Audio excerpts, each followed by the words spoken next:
just Googling them here on my laptop, so it depends how long they are. But if they're short, we might read a couple, we might read just one. But yeah, I hope that you enjoyed today's video. Alright, so the first one, I've heard it a couple of times, but it's called Humans Can Lick Too. Let me turn up the gain. It's called Humans Can Lick Too. Let me turn off my laptop sounds. Yeah, humans can lick too. So let's read it. One night, not long ago, a young woman our age is home alone with her dog and reveling in solitude. Smart, practical, and self-sufficient, she doesn't panic when an alert on her phone informs her that a serial killer has escaped from a nearby prison. With her dog at her heels, she surveys the house, locks the doors and windows, curls up with her dog in her bed, finishes her book, and drifts off to sleep. The girl soon awakens. She hears a distant dripping sound. Half awake, she checks the kitchen faucets, but gives up and returns to bed, receiving a lick on the hand from her loyal dog in comfort. Again, she's roused from slumber by the drip, drip, drip she feels, the reassuring lick, and falls back to sleep. But the third time she hops out of bed, determined to locate the source of the incessant noise, and heads for the bathroom. When she flips on the light, the scene that greets her is horrific. Her beloved dog is hanging from the shower nozzle, with its throat cut, the blood dripping onto the ceramic of the tub. Screaming, the girl backs into the wall behind her and collapses, sobbing for the loss of her best friend and terrified by the unimaginable crime. Through tears, she scans and assesses the rest of the room.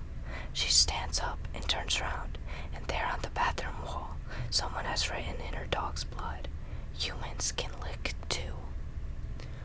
Alright, so the next story that we have is more of a poem. It's called Creak. Creak, a sound, faint, distant, but still heard. Crack, something snapping or being trampled on. The man sits in his room reading. The room is silent except for the quiet fire burning. Creak, just the house settling, nothing more. Crack, perhaps some small animals outdoor. Whoosh, was that the wind? The man stands up and peers out the window. A clear night is all he sees, the full moon brilliant in the sky. Laughing at his nervousness, he returns to his book. Creak, the man now silently chuckles at the sound. Crack, how could he have been scared of some sounds? Whoosh, must be breezy out tonight. Thump, did that come from within the house? The man stares into the fire, trying to calm his jangled nerves. Creak, crack, whoosh, will the sounds never cease? Thump, thump, thump. Closer, he thinks, the sounds are getting closer. He shuts the book and closes his eyes and thinks of something besides his wild imagination. Creak, thump, crack, thump, whoosh, thump, thump. A pause. The man moves quietly, slowly towards the door with a nervous gait. Thump, a step back. Thump, yes, it's getting closer. Thump, he stares at the door, trying to somehow see through it. Thump, he reaches slowly for the doorknob, hand shaking, no longer able to take not knowing. Creak, a loose floorboard near the door outside. Thump, he slowly opens the door. A scream. Silence. The next one is called The Smiling Man. About 5 years ago, I lived downtown in a major city in the U.S. I've always been a night person, so I'd often find myself bored after my roommate, who was decidedly not a night person, went to sleep.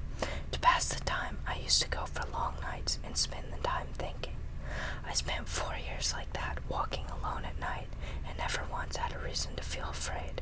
I always used to joke with my roommate that even drug dealers in the city were polite, but all that changed in just a few minutes of one evening. It was a Wednesday, somewhere between 1 and 2 in the morning, and I was walking near a police patrolled park quite a ways from my apartment. It was a quiet night, even for a weeknight, with very little traffic and almost no one on foot.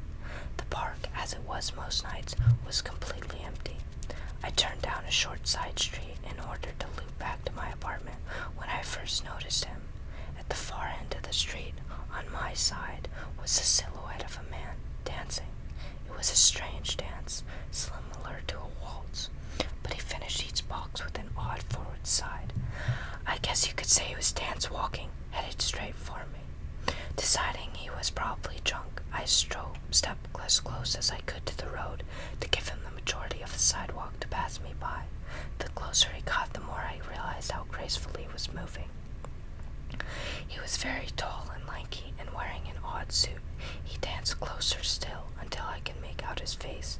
His eyes were open wide and wild, head tilted back slightly, looking off at the sky. His mouth was formed in a painfully wide cartoon of a smile. Between the eyes and the smile, I decided to cross the street before he danced any closer. I took my eyes off of him to cross the empty street. As I reached the other side, I glanced back and then stopped dead in my tracks. He had stopped dancing and was standing with one foot in the street, perfectly parallel to me. He was facing me, but still looking skyward, smile still wide on his lips. I was completely and utterly unnerved by this. I started walking again, but kept my eyes on the man. He didn't move. Once I had put about half a block between us, I turned away from him for a moment to watch the sidewalk in front of me. The street and sidewalk ahead of me were completely empty. Still unnerved, I looked back to where he had been standing to find him gone. For the briefest of moments, I felt relieved, till I noticed him. He had crossed the street and was now slightly crouched down. I couldn't tell for sure due to the distance and the shadows, but I was certain he was facing me. I had looked away from him for no more than 10 seconds, so it was clear that he had moved fast. I was shocked that I stood there for some time, staring at him, and then he started moving towards me again. He took giant, exaggerated, tiptoed steps, as if he were a cartoon character sneaking up on someone, except he was moving very, very quickly. I'd like to say at this point I ran away or pulled out my pepper spray or my cell phone or anything at all, but I didn't. I just stood there completely frozen as the smiling man crept towards me. And then he stopped again, about a car length away from me, still smiling his smile, looking at the sky. When I finally found my voice, I blurted out the first thing that came to mind. What I meant to ask was, "What do you want?" in an angry, commanding tone. What came out was a whimper. What? Regardless of whether or not humans can smell fear, they certainly can hear it. I heard it in my own voice, and that only made me more afraid. But he didn't react to it at all. He just stood there smiling, and then after what felt like forever, he turned around very slowly and started dance walking away. Just like that, not wanting to turn my back to him again, I just watched him go until he was far enough away to almost be out of sight, and then I realized something. He wasn't moving away anymore, nor was he dancing. I watched in order as the distant shape of him grew larger and larger. He came back my way, and this time he was running. I ran too. I ran until I was off of the side road and back onto a better lit road with sparse traffic. Looking behind me then, he was nowhere to be found. The rest of my way home, I kept glancing over my shoulder, always expecting to see his stupid smile, but he was never there. I lived in that city for 6 months after that night, and I never went out for another walk. There was something about his face that always haunted me.